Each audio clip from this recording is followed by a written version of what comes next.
Welcome to the Horror Mansion, a place where every shadow hides a story, and every door leads to fear. There are places on this earth that seem to hold on to shadows longer than others. They are isolated corners where tragedy becomes folklore, unanswered questions bleed into the very soil. HINTERKAIFECK is one such place. It is not a town, not even a village. A remote farmstead tucked away in the Bavarian countryside, wiped from the maps but never from memory. The name now carries a palpable chill, a whisper of an event so brutal, so profoundly strange, that it has haunted Germany for over a century. The story is a tapestry woven with fear, suspicion, a darkness that defies simple explanation. The legend begins not with the crime itself, but with the unsettling quiet that preceded it.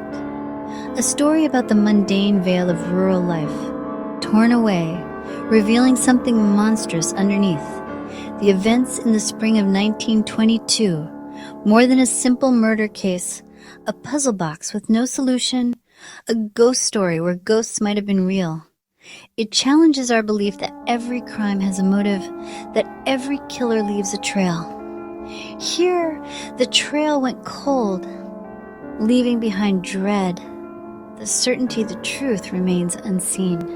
Imagine a place so cut off that screams are swallowed by wind, the nearest neighbor a kilometer through dense woods. Bavaria in the 1920s was a land of stark contrasts.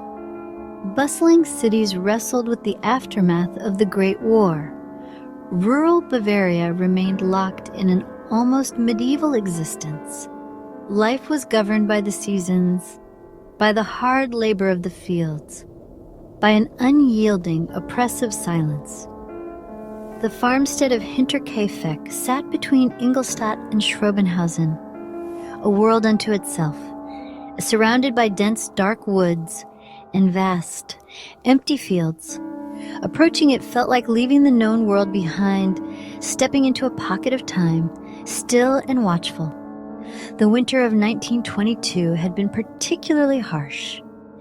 Even as spring crept in, a deep chill clung to the air. The ground stayed hard and unforgiving. The silence around HINTERKAIFECK was heavy, expectant, a quiet that seemed to press in from all sides.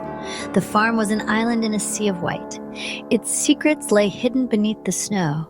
The brooding forest watched from the edges. The farm's architecture added to the foreboding. The main house, the barn, the engine shed, all interconnected, a labyrinth for harsh winters, and a fatal flaw. An intruder could move unseen, a phantom navigating familiar passages, turning a sanctuary into a trap. Life was a battle against the elements and against loneliness. The heart of HINTERKAIFECK was the Gruber family. They were known in nearby Weidhofen for being insular and withdrawn. The patriarch, Andreas Gruber, cantankerous, domineering, deeply unsociable. He kept to himself and his secrets. His wife, Cäcilia, was devout and aging, often overshadowed by his abrasive presence. With them lived their widowed daughter, Victoria Gabriel, quiet, melancholic. Her husband died in the trenches of the Great War. She was left to raise two children, 7-year-old Cäcilia and Joseph, a toddler of 2. But the family carried a disturbing secret. It was an open secret that Andreas had engaged in an incestuous relationship with Victoria. There had been a court conviction years earlier. Many believed Joseph was not her husband's son, but her father's. The scandal cast a pall. In a deeply religious, conservative region, they became outcasts, a family apart. Just days before the tragedy, a new face arrived. The previous maid had fled 6 months earlier, claiming the house was haunted. Footsteps in the attic, disembodied voices. After a long search, they hired a replacement, Maria Baumgartner. She arrived Friday, March 31st, 1922. She had come seeking simple work and lodging, unaware she'd stepped into a house already holding its breath, a house where she would live for only a few hours. The unease at HINTERKAIFECK had been building, a slow crescendo of strange events. Andreas Gruber grew paranoid. He complained of things he could not explain. After a snowfall, he found a single set of footprints out of the dense woods, straight to the farmhouse, but there were no footprints leading away. He searched for hours and found no one. The intruder had come, and they had not left. Soon after, noises in the attic above his bedroom, shuffling, footsteps pacing in the dead of night. Armed with a rifle, he searched the dusty loft, hay, trunks, forgotten things. No person, no animal, nothing to explain the sounds. Then a set of keys vanished, and a strange newspaper appeared. Someone was watching, perhaps living within the walls, hidden in the attic, hidden in the barn, observing the family's every move. The puzzle's pieces said the Grubers were no longer alone. They were living on a knife's edge, unaware how close the blade truly was. Footsteps with no return, voices with no body, a house that felt occupied by more than its family. HINTERKAIFECK had already welcomed its phantom. The evening of Friday, March 31st, was the last time anyone saw the Grubers alive. It was the day Maria Baumgartner arrived. Night descended, cold, predatory silence.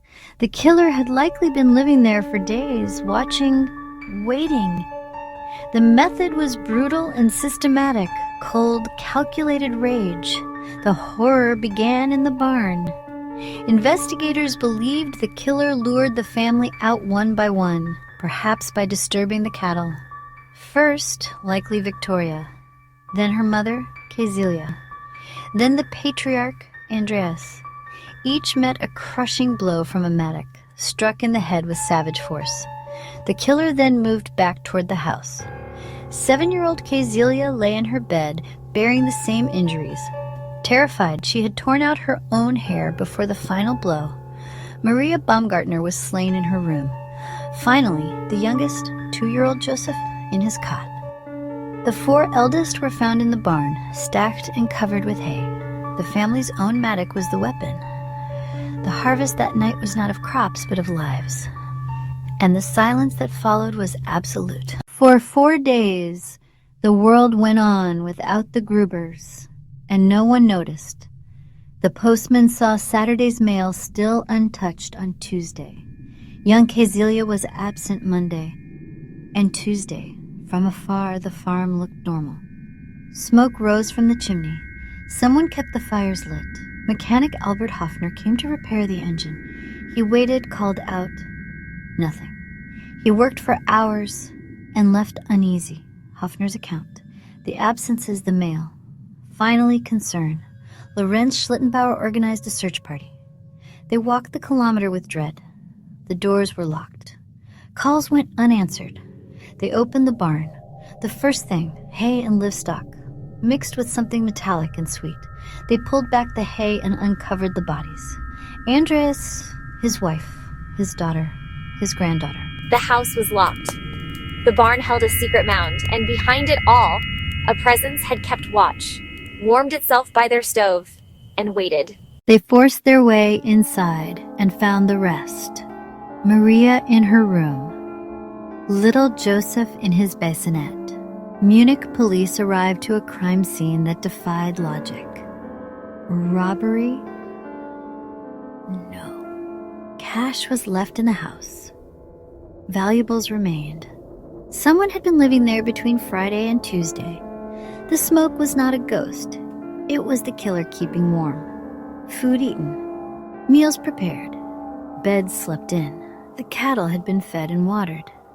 The dog looked after. The intruder had stepped into the role of farmer. Picture it. A killer moving through the farmhouse, stoking the fire, eating the Gruber's bread, while in the next building, their bodies lay hidden under hay. This was not merely a murderer. It was an occupier, a ghost in the flesh who erased a family and, for a time, took their place. Someone fed the animals, slept in their beds, ate their bread. A phantom made itself at home. That idea is worse than any scream in the night. The investigation became one of the most extensive and frustrating In German history, Munich police brought the best methods of the era. They interviewed over 100 suspects, chased every rumor. Every path led to a dead end. The Matic yielded no fingerprints. The obvious suspect, neighbor Lorenz Schlittenbauer. Contentious history, strange behavior at the scene, but no proof. Others pointed to Karl Gabriel, Victoria's husband, officially killed in action. Rumors said he returned for revenge. Police searched Soviet records. No evidence of survival surfaced. Vagrants, traveling laborers, distant relations, investigated and dismissed. In desperation, investigators removed the victims' heads and sent them to clairvoyants in Munich. The heads were lost amid the chaos of the next war. Another macabre footnote in a case of bewilderment. The hunt did not simply fail. It broke itself against a mystery that would not yield. When facts collapse, stories grow. And in those stories, the phantom at Hinterkaifeck became larger than any single suspect. The murders plunged the region into collective terror and suspicion. If the authorities could not find the monster could be anyone. Neighbor, friend, a quiet man at the tavern. Every shadow held threat. The fabric of village life unraveled. Schlittenbauer, never charged, was ostracized, whispers haunting his steps for years. People locked doors for the first time. Trust shattered, replaced by a gnawing anxiety. Hinterkaifeck became a cursed place. For a year it stood empty, a dark silhouette against the sky. In 1923, the farm was demolished. Foundations filled, land turned over, as if to plow the horror under. But memories are not so easily demolished. It became dark folklore, passed down across generations. A grim reminder of the darkness beneath ordinary life. The killer had taken 6 lives, and the region's peace of mind. Even when the buildings were gone, the silence stayed. Some places remember, some places warn. Over a century has passed, and the Hinterkaifeck murders remain impenetrable. The files have been opened and closed countless times. Amateur sleuths, historians, police cadets, modern profiling, scant evidence, no definitive answer has ever been found. The truth seems outside proof, a story destined to remain in the shadows. The phantom's identity kept by the German soil. Its power lies in ambiguity, isolation, a dysfunctional family, ominous portents, the sheer brutality, and a killer lingering among the dead. It taps the fear of the unknown intruder, the fear that home is not a sanctuary, the fear that evil needs no motive. The lack of resolution makes it haunting. There is no closure, no catharsis, only the cold question. Who? It stands as a testament to the limits of investigation, the terrifying possibility of a perfect crime. Was it personal revenge, a local dispute, or something random, a transient maniac? We are left where they were in 1922, standing in the dark, straining to see a face that isn't there. The truth, like the farmstead, has been erased from the world. All that remains is the story, an echo that reverberates through time. Some mysteries are not meant to be solved. They are meant to haunt us. Sometimes the darkness that comes walking out of the woods never goes away.